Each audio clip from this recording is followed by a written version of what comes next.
What's up, you beautiful Redditors? Hope you're having a fantastic Friday. Welcome to the RNEWS morning show. And let's just jump into it. From r/politics, Biden says he live on-screen fact checks to combat Trump lies during debates. It should be live in the middle of the debate for them both to see. Trump would go freaking berserk when everything he says is called out as a lie.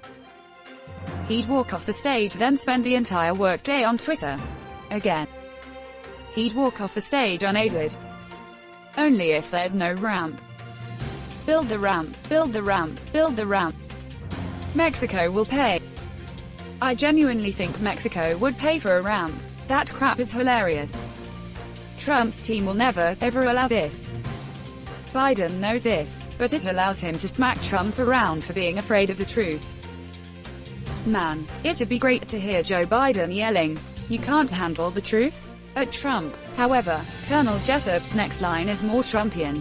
Son, we live in a world that has walls. And those walls have to be guarded by men with guns.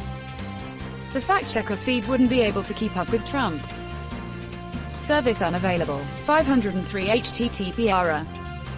More like 429, am I right? Oh damn, trigger those strokes. Stroke A hunters. Mini strokes asterisk fixed at VR. Person, woman, man, camera stroked out president. Person, woman, man, camera, tier. You're watching the RNEWS show. From r/news. Dr. Anthony Fauci says US coronavirus cases are unacceptably high going into Labor Day. Same warning that keeps going ignored. He already said 2 months ago the US had to get to sub 10K a day before September or things would start getting super freaky. It's infuriating how the bar keeps changing. We shut the whole country down when there were approximately 15K daily cases. Then reopened when there were about approximately 24K a day. We shot up to 78K and hardly shut anything down. And now I hear people saying we're doing good because we're hitting 30 to 40K. I'm sure by winter, we will think 70K cases a day is somehow doing a good job. At least we decided not to pool our resources with the rest of the world for vaccine development and deployment, taking a needless risk for the sake of nationalism. I thought we solved that by just dialing back on the testing.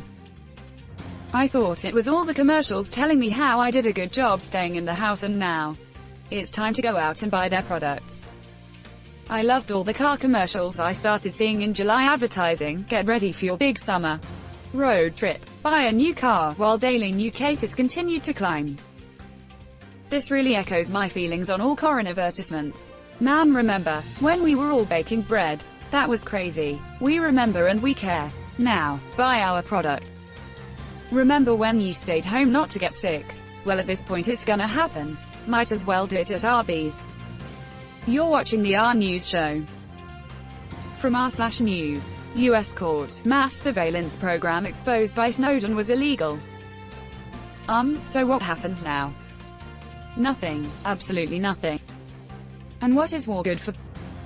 Absolutely nothing. Say it again, Yal.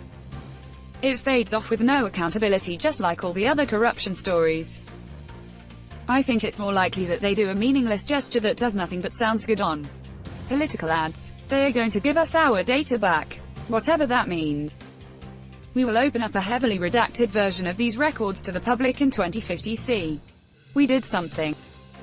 You're welcome. Oh, by the way, we need a 1/4% tax increase to pay for archiving, redacting and releasing it. Thanks. Don't forget crawling the entire thing for keywords. Just need a couple more warehouses full of processors. I'm not sure people realize that this program also exists in the corporate zone.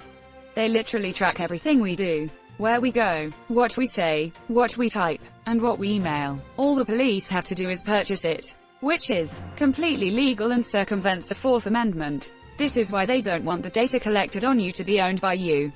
As long as the corporations own it, they maintain control, and the police can do an end run around the Fourth.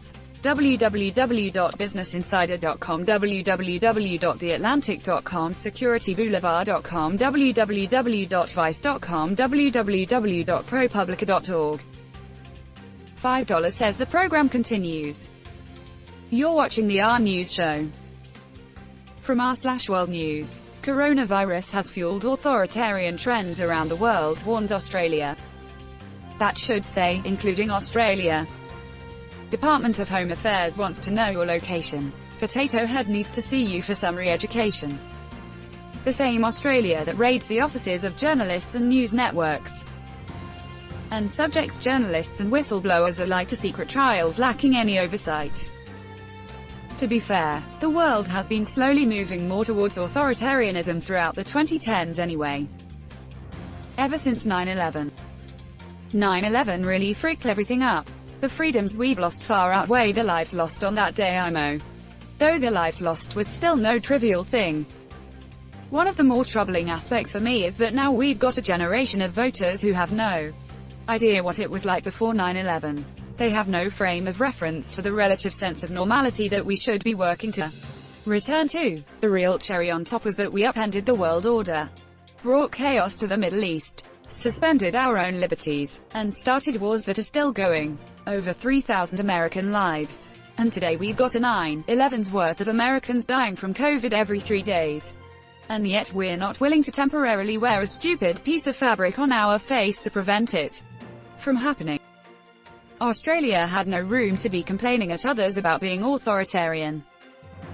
You're watching the RNEWS show. From r/World News. Trump silences world leaders' call for answers from Putin on Navalny poisoning. Trump has said he does not speak out against Putin because there's no evidence for accusations against Putin, but Trump is always ready to have a harsh word against anyone that he doesn't like with no evidence. He'll even make up conspiracy theories like the time he said the 75-year-old man who lay bleeding was trying to block out police communication. But with Putin, no amount of evidence will take Putin's pen 15 out of Trump's mouth. Trump is quick to insult and attack Obama and Biden, but Putin, Kim Jong-un, loves them. And Erdogan, Duterte, MBS. Trump apologized to Erdogan after Erdogan's goons beat American citizens down in America for expressing their patriotic right to free speech. Still don't understand how that wasn't a bigger deal. That list is super long at this point. Trump tomorrow, Putin said he didn't do it. I believe him. That would just be another Thursday in the world we live in, whereas it would be outrageous if any other president regardless of party affiliation said that. Silence is golden, carrot showers. Are we great yet? Are we great yet? Trump silently wishing he could poison his opponents. You're watching the RNEWS show. From r/Politics. Trump suggests supporters commit electoral fraud by trying to vote twice. Hey look, I finally found that evidence of massive voter fraud that Republicans were talking about. Looks like they were looking out for us after all. You're being sarcastic, but don't be surprised if Trump is intentionally inciting voter fraud in order to use it as an excuse to invalidate the election, should we lose.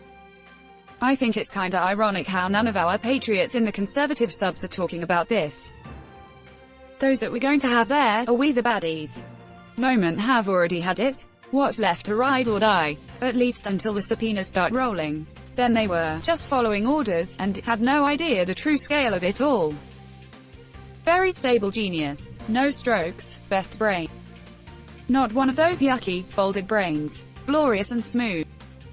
And that's where we're going to end today's show. But if you like what you saw, leave a like. And if you want to see more of the RNEWS show, hit that subscribe button. As always, this has been the RNEWS show and I'll see you tomorrow.